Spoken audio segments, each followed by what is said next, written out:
Olá a todos, sejam bem-vindos a este episódio especial do Mundo a Seus Pés, o podcast semanal da secção de Internacional do Expresso que, por vezes, quando a atualidade noticiosa assim o exige, se reúne para conversar mais do que uma vez por semana.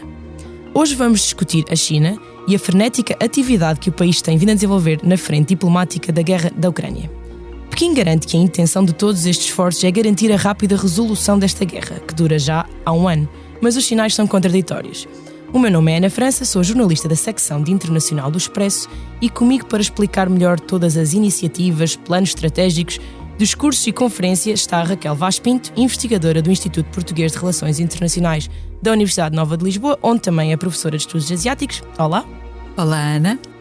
E a Salomé Fernandes, tal como eu, jornalista da secção de Internacional e que acompanha de perto as políticas internas e externas da China. Olá. Olá. Leia o Expresso em primeira mão, onde quer que esteja. Assine o Expresso Digital e tenha acesso a todos os conteúdos exclusivos e leitura antecipada do semanário às 23 horas de quinta-feira. Apenas 1,35€ por semana, durante 2 anos. Todas as vantagens em expresso.pt/assinatura digital. Expresso. Liberdade para pensar. Raquel, a China realmente não tem tido mãos a medir no campo diplomático.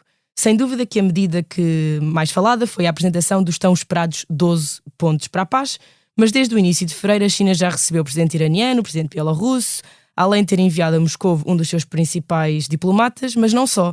Houve também a Conferência de Segurança de Munique, os encontros do G20 na Índia, onde Pequim se recusou a assinar o documento final que condenava as ações da Rússia na Ucrânia no mais severo tom possível.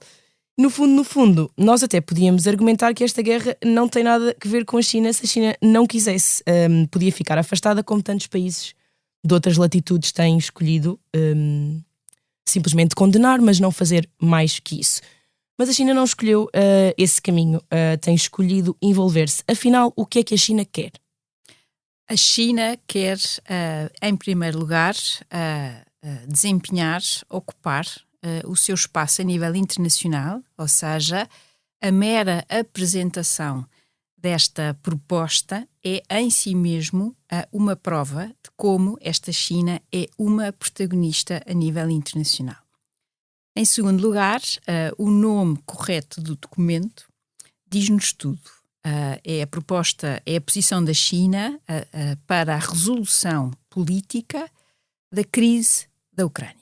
Ou seja, logo à partida nós temos aqui uma palavra-chave, que é a palavra crise e não guerra. Este documento que foi apresentado tem vários destinatários. Eu destacaria, sem dúvida, aqueles países que, em relação a esta guerra, estão ou distantes, como tu dizias, ou não querem envolver-se. E esses países nós encontramos, seja, por exemplo, no continente africano, seja no próprio continente americano, seja também em algumas zonas do continente asiático. Há muito mais neste mundo do que a posição, seja ela explicitamente apoiando a Rússia, que não são muitos, seja a posição explicitamente contra a Rússia e aqui apoiando a própria Ucrânia com um conjunto de medidas e meios. A China faz todo este percurso de uma forma muito com muita consistência e na mesma semana que saiu este documento, muito mais importante, foi na terça-feira anterior, quando saiu um documento... A Iniciativa para a Segurança Global. Exatamente, ou seja, era uma ideia que já tinha sido lançada por Xi Jinping, mas que agora foi reforçada, foi mais ou menos explicada. E a tónica é mais ou menos a mesma. Ou seja, olhar para o mundo como um todo, temos imensas referências à América Latina, ao continente africano, ao papel da União Africana, ao papel da Liga Árabe, a todo um conjunto de atores ou regiões que não são prioritárias em termos de política externa. Podemos aqui depois discutir se a questão do Golfo Pérsico, evidentemente, tem sempre um lugar especial à conta do petróleo e do gás natural, mas ainda assim há aqui, de facto, uma forma de olhar para o mundo no qual esta China tem vindo a centralizar esforços, a agregar esforços.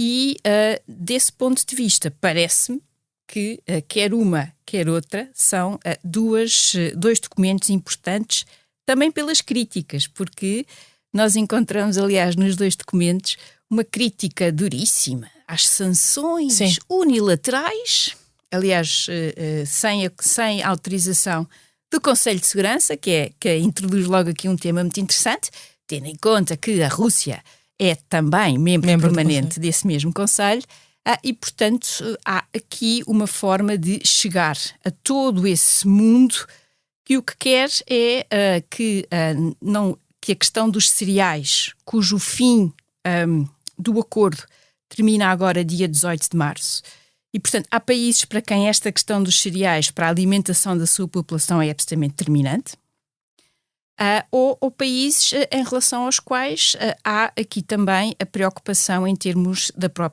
energéticos. E isso é, no meu entender, aqui a posição mais forte desta China. Como se tentasse ser uma espécie de líder dos países que não estão tão envolvidos na guerra e que têm outras preocupações às quais talvez a China possa dar Exatamente, resposta. possa dar resposta, possa económica, ajudar, possa reforçar, e nesse aspecto a China tem sido extremamente inteligente e tem feito esse seu papel a nível internacional. E por outro lado, uma coisa é o que nós encontramos a nível internacional, outra coisa é, por exemplo, a própria forma como a Rússia é descrita, é encaixada. A China tem com a Rússia uma relação próxima e, portanto, aí não há muito a fazer. Ou seja, não é do interesse da China que a Rússia seja derrotada de forma inequívoca ou que haja aqui, no limite, uma fragmentação ou uma convulsão interna de tal modo que a Rússia entre aqui em guerra civil ou qualquer coisa desse estilo. Nesse ponto de vista, a China tem tentado aqui, e este documento é uma prova disso, nós temos aquela expressão agradar a gregos e a troianos, aqui é mais a China não quer desagradar os gregos e desagradar os troianos, ou seja, quer apresentar-se como uma expressão que há muito tempo os Estados Unidos já deixaram cair, que é esta ideia da potência responsável. Uhum. E ao fazer isso, o retrato dos Estados Unidos é como, ou seja, o país que fornece armas à Ucrânia e por aí fora. Portanto, há uma narrativa que está aqui a ser colocada em marcha e que, de uma forma instrumental ou de uma forma até mais partilhada, circula por esse mundo. Sim, quer dizer, continuam a ser aliados por terem um inimigo comum. Não é? A China e a Rússia é uma coisa que os une, e obviamente o colapso completo da Rússia e a eventualidade de um líder um bocadinho mais próximo do Ocidente não será, isso pode não acontecer, claro, mas não será algo que a China veja com muito bons olhos um vizinho daquele tamanho perder essa aliança ideológica, não é? Estava a falar também há pouco com a Salomé sobre isso, o que é que a China teria a perder realmente se a Rússia perdesse a guerra. O que é que a China realmente perderia, Salomé? Lembras, estávamos a falar há pouco sobre isso. E é interessante porque sabemos que o comércio hoje em dia ainda é muito, da China com o Ocidente, ainda tem um peso muito, muito relevante e a China não está num ponto de evolução económica em que possa desprezar esse mercado. Portanto, tu dizias que era uma questão de como perder um irmão ideológico e não necessariamente um grande vulto económico. Pois, de facto, a China tem de equilibrar aqui uma série de interesses, porque a queda da Rússia, de facto, podia ser complicada em avançar com esta vontade da China em que haja uma distribuição de poder diferente a nível mundial, que é uma distribuição de poder que já se tem vindo a alterar, não é? Eu não sei até que ponto é que a China podia manter-se totalmente neutra num conflito desta dimensão. Claro que é um conflito que para nós tem muito mais importância do que para outros países, não é? Porque está aqui na Europa. mas quando um país assume o poder que a China já tem, se torna uma potência tão grande, com tantas ligações económicas, com empresas que inevitavelmente podem estar sujeitas a sanções por parte dos Estados Unidos e da Europa por manterem ligação à Rússia, eu não sei se podia manter totalmente neutra. Mas também não pode apoiar abertamente a Rússia, realmente, porque lá está, tem muita coisa a perder. Por algum motivo, as previsões é que o crescimento da China fique à volta dos 5%, que é dos números mais baixos que o governo chinês tem avançado nos últimos anos. Portanto, tem de manter as trocas comerciais com o Ocidente, por muito que a nível ideológico haja diferenças muito significativas. Tu também tens estado a ver também o que se está a passar nas sessões legislativas que tiveram agora início. Um dos pontos mais falados tem sido, ou pelo menos aquele que a comunicação social mais tem relevado, tem sido o reforço do orçamento para a defesa. Apesar de não ter crescido assim tanto em comparação com 2022, tem crescido. O que importa é que tem vindo sempre a crescer. Nesta nova atualização deve chegar a valores próximos do Produto Interno Bruto de Portugal. Isto é um investimento para Washington ver, ou talvez para Washington ver com os binóculos apontados a Taiwan? O que é que achas? Sim, isto tem ligação a Taiwan.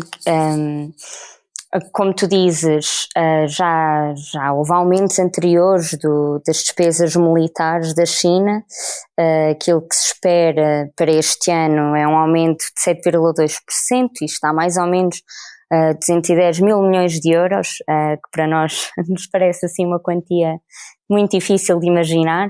Continua a ser mais baixo do que o orçamento de defesa dos Estados Unidos, mas sem dúvida que numa altura de tensão como a que se tem vivido entre os Estados Unidos e a China, e especialmente em torno da questão de Taiwan, isto não pode ser ignorado. Tanto que Taiwan já veio dizer que acha que, portanto, este aumento do orçamento da defesa é um sinal de que Pequim se está a preparar para o caso de ser de recuperar a ilha pela força. Ora,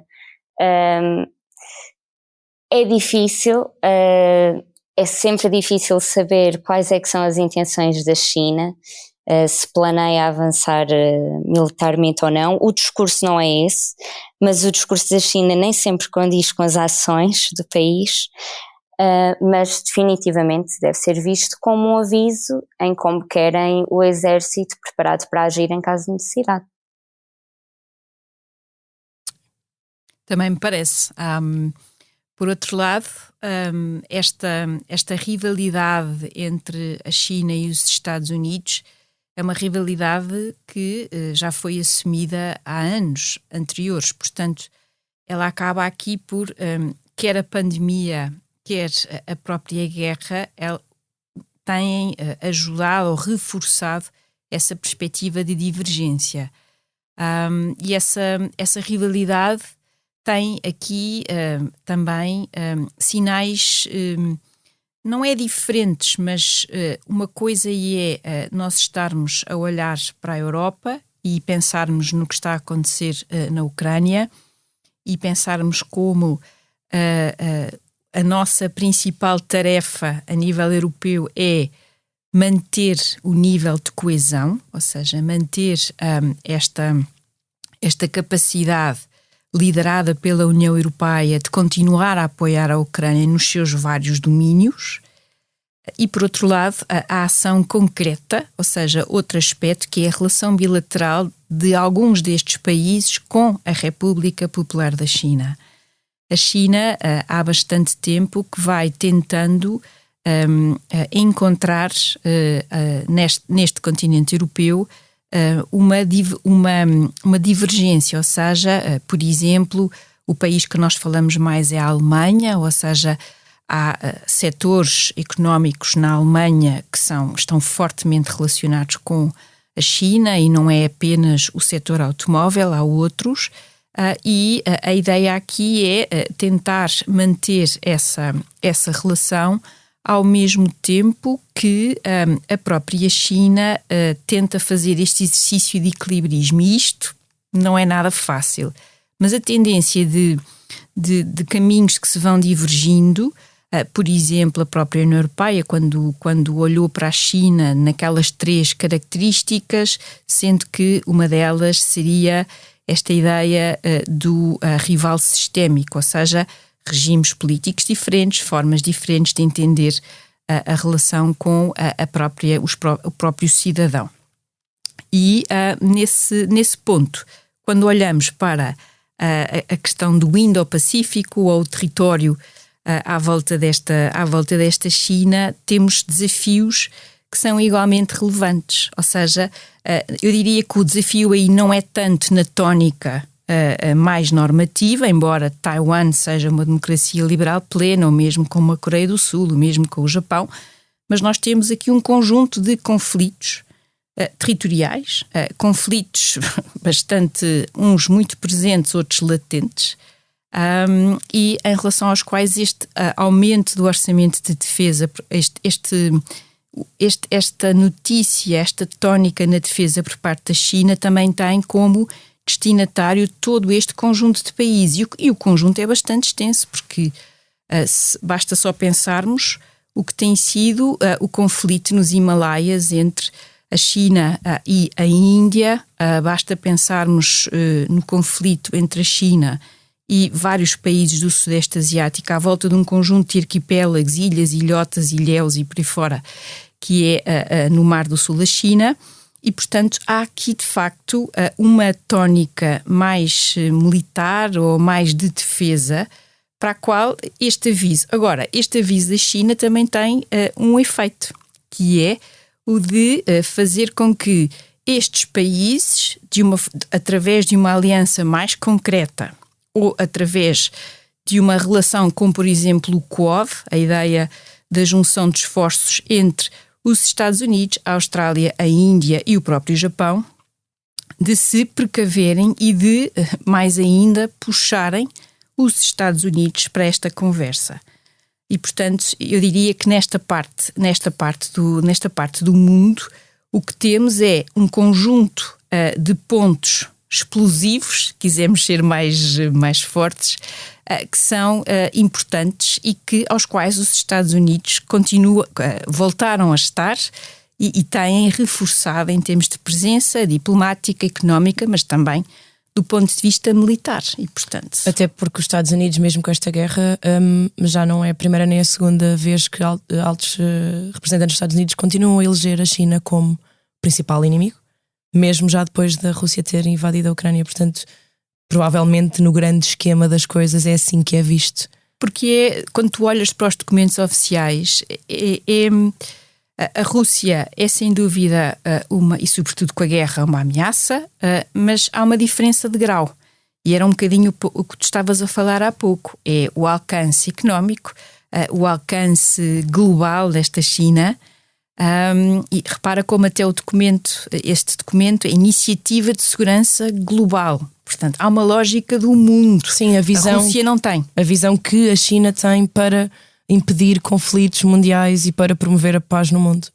Ou promover a sua liderança nesse mesmo mundo, porque as grandes potências que querem ser superpotências têm que apresentar uma visão para o mundo, mas também agem no seu interesse próprio. E, portanto, aqui também há esta lógica da China de fazer esta ideia de como que há um caminho diferente. E esse caminho diferente é muito importante para nós. E fora daquilo que será a área mais tradicional, esta parte do mundo na qual as democracias liberais consolidadas, mesmo com todos os seus problemas, há aqui já há uma maior, eu diria, digestão do que é que significa, qual é o impacto a nível internacional desta ditadura que é a China. Agora, esta forma de entender os riscos do ponto de vista político e do ponto de vista de segurança, já falámos muito sobre o 5G, o papel da Huawei, agora estamos todos a discutir o TikTok e vamos continuar a discutir mais um conjunto de temas destes. Enquanto que, por exemplo, noutras partes do mundo, a conversa é substancialmente diferente. Claro. Eu acho muito interessante até o que já se apelidou de neutralidade pró-russa, não é? A China parece não se cansar de promover essa ideia de neutralidade, fiel da balança, de juiz equidistante, mas depois vemos toda a atividade diplomática de que estavas a falar e que já falámos aqui, aponta muito para um lado, não é? E como também já tínhamos falado, um dos principais diplomatas chineses, o Wang Yi, foi falar com Putin, mas não com Biden nem com nenhum representante ucraniano. Depois temos Lukashenko e Razi, não é? Presidentes da Bielorrússia e do Irão, respectivamente, 2 países totalmente alinhados com a Rússia. Esta ideia de imparcialidade da China, defensora da paz, perguntava-te a ti, Salomé, que tens tentado analisar, apesar de ser muito opaco o que se passa dentro da China. Isto é um pouco para consumo interno, vender também para os chineses a ideia de que a China não está do lado da guerra, não quer prejudicar ninguém, quer ser uma espécie de superpotência para a paz? Eu não sei se essa narrativa é tão importante a nível interno quanto internacional. É assim, depois dos problemas todos que houve na China ao longo dos últimos anos, com a Covid, com o desemprego jovem a aumentar, portanto, com uma necessidade de recuperação económica grande, claro que de repente começar a apoiar abertamente uma guerra, sabendo que isso traria implicações económicas para o país, podia ser mal visto internamente. Mas também já há uma narrativa anti-ocidental muito grande, portanto não seria certamente uma surpresa que a China tomasse ações que fossem contrárias àquelas que os Estados Unidos prefeririam, não é? Portanto, eu não sei, eu diria que é mais importante do ponto de vista internacional, tentar manter essa neutralidade. Concordo. Este ponto em concreto é muito importante, porque todos estes documentos, estas propostas é claramente para fora, é muito mais para fora. Para dentro, como a Salomé estava a dizer... Sim, a Rússia é mais para dentro, não é? A Rússia é mais para dentro, depois... aqui é mais para fora, exatamente. Mas isso também nos diz tudo sobre... Tudo, sim, claro. Sobre o que é que cada país quer, não é? Como é que eles se posicionam. Claro. E este aspecto que a Salomé destacou é muito importante, porque de facto há uma retórica anti-Ocidente ou enfim, ideias perigosas e subversivas como democracia liberal, e esse aspecto é muito relevante, portanto não é nada de novo, e com Xi Jinping esse nacionalismo mais assertivo. Depois também tem estes aspectos internos importantes, e depois também há um segundo aspecto, que é aquilo que também a Salomé destacou, que é os problemas internos da China. Nós muitas vezes falamos da China ou trazemos uma fotografia da China, porque também lá está, como tu dizias, é muito opaco, temos muita dificuldade em perceber o que é que de facto está a acontecer, mas como se Xi Jinping navegasse este país sem problemas internos. E, no entanto, a China tem imensos problemas internos, como qualquer outro país. Sim, até há bastantes manifestações. Eu estava a ler no outro dia sobre isso e é interessante. Pode não chegar cá, mas as pessoas não estão assim. Não foi só esta manifestação grande. Na verdade, há muitas coisas locais e as pessoas manifestam-se bastante por coisas... iluminação da rua ou recolha de lixo, isso é muito comum na China e nós não temos muito essa percepção. Ou, por exemplo, temas muito quentes a nível interno são questões relacionadas com questões ambientais, exatamente. Questões laborais, e questões, por exemplo, relacionadas com a terra, ou seja, questões ambientais quando nós estamos a falar, por exemplo, de solos contaminados, problemas ambientais causados por causa de grandes indústrias, e este aspecto das questões laborais é absolutamente fundamental. E depois temos também coisas que ainda não estão de todo resolvidas. Antes da pandemia, Xi Jinping estava a tentar arrumar a casa internamente, tentando travar a dita bolha de especulação imobiliária que nós já ouvimos falar há não sei quantos anos, e ao mesmo tempo a tentar introduzir nesta China uma menor dependência de mercados externos, ou seja, criar um mercado interno na China. E tudo isto não é fácil, mesmo quando se é ditador daquela ditadura que é referência a nível internacional, não é nada fácil. E também tem aqui aspectos muito complicados do ponto de vista social. Há um aspecto em concreto que, lá está, não é explosivo, não é algo que tu digas isto vai rebentar já amanhã, que está relacionado com a questão demográfica. Ou seja, a China, que teve a política de uma só criança durante bastante tempo e que tem vindo e que acabou por reverter e que agora aposta nesta tónica de que os casais tenham mais filhos. Uhum. E, no entanto, a sociedade chinesa não está a corresponder a estas expectativas. E há aqui um tema que é o tema das mulheres, ou seja, o tema das mulheres chinesas que que acabam por casar, tudo aquilo que nós conseguimos encontrar, ou seja, casar mais tarde, ter uma carreira, ter uma vida profissional preenchida e sobretudo porque, no caso, quando são filha única, têm nos seus ombros a responsabilidade de depois tomar conta dos seus pais e dos seus avós. E esta situação, que é uma situação muito concreta, diária, cotidiana, vai ser, e já é, mas vai continuar a ser um tema de profunda insatisfação. Ou seja, receber a chamadinha do partido meses depois de casar a perguntar se já há bebê é capaz de ser aqui não só intrusiva, como, por outro lado, uma tentativa de corrigir algo que não é fácil. A demografia tem sempre essa vertente, mas vai também introduzir aqui imensa insatisfação e frustração a nível de muitas pessoas, de muitas famílias dentro desta China. Há muito neste país nesse ponto de vista bem diferente daquilo que, por exemplo, nós encontramos a nível do que é a própria forma de estar do ponto de vista externo, que é mais assertiva por um lado e agora tentando ocupar este seu espaço como se este espaço internacional fosse aqui um caminho para reforçar a candidatura da China a ser uma superpotência.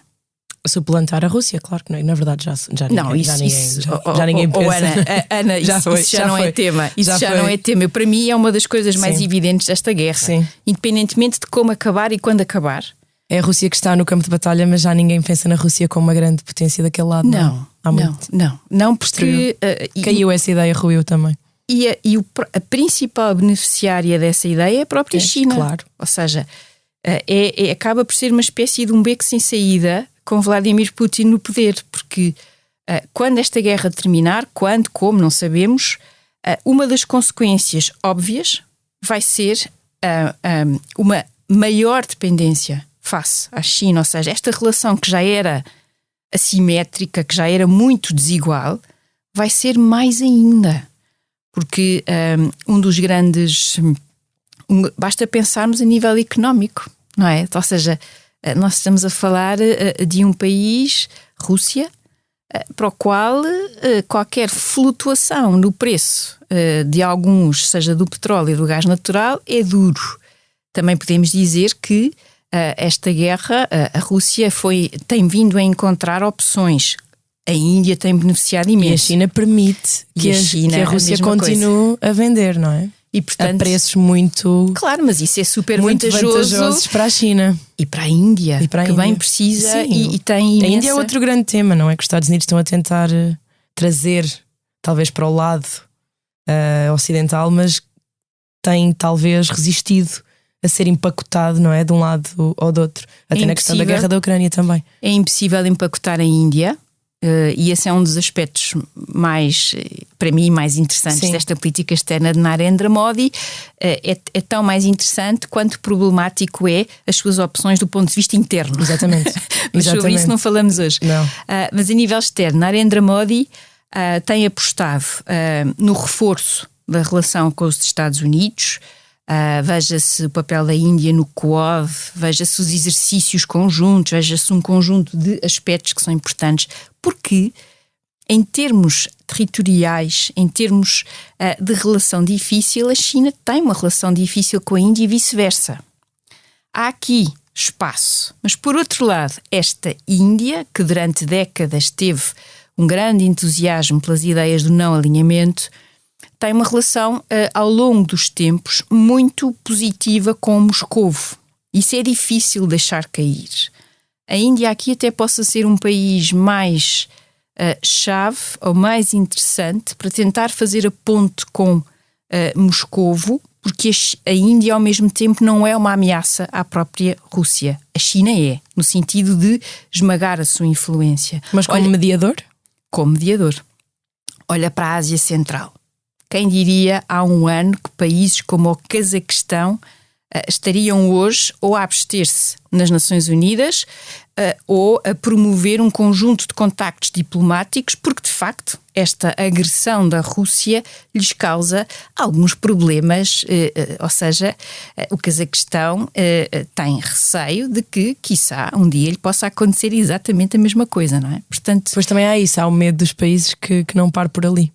E isso cria uma espécie de anticorpos diplomáticos, não é? Claro que sim, claro que sim. Contra a Rússia, que não existiam, que até era ao contrário, se calhar, por causa das ligações económicas. Agora acabam por ser talvez mais importantes outros valores. Não quer dizer que, obviamente, a economia também, não seja, não é? Não, mas porque também há alternativas. Seja através da China, seja através de outros países mais a sul. Queria perguntar ainda às minhas duas convidadas se nos podiam dizer ou partilhar connosco alguma talvez uma série, um livro, um podcast para entender melhor este assunto do qual hoje, sobre o qual o nosso podcast especial se debruçou. Salomé, tens alguma ideia? Tenho. Vou sugerir um podcast do The Economist chamado The Prince, que fala sobre Xi Jinping desde a infância dele e que dá uma visão muito gira sobre o líder da China, que acho que vale a pena ser ouvido. Obrigada. Raquel? Boa. Salomé. Ora bem, eu então talvez sugerisse uma leitura. Há um autor chinês que é um autor muito interessante, chama-se Yan Xuetong, e os seus livros, os seus artigos, para quem queira perceber melhor esta China que assume o seu papel no mundo, uma China mais com maior autoestima, como dizem os adolescentes, e bem, com mais autoestima, e uma China que faz aqui, ela regressa ao seu lugar que durante séculos foi o seu, ou seja, o estar aqui no centro das coisas, no centro do poder. E, portanto, caros ouvintes, o que conseguirem encontrar ou ler de Yan Xuetong, eu aconselho vivamente. Não sei se depois se concordam, se discordam, mas esse é o grande prazer de ler e de depois ter a sua própria opinião. Obrigada, e obrigada também a quem nos esteve a ouvir. A sonoplastia deste episódio esteve a cargo de João Luís Amorim. O podcast Mundo a Seus Pés regressa na segunda-feira com novos temas. Até lá!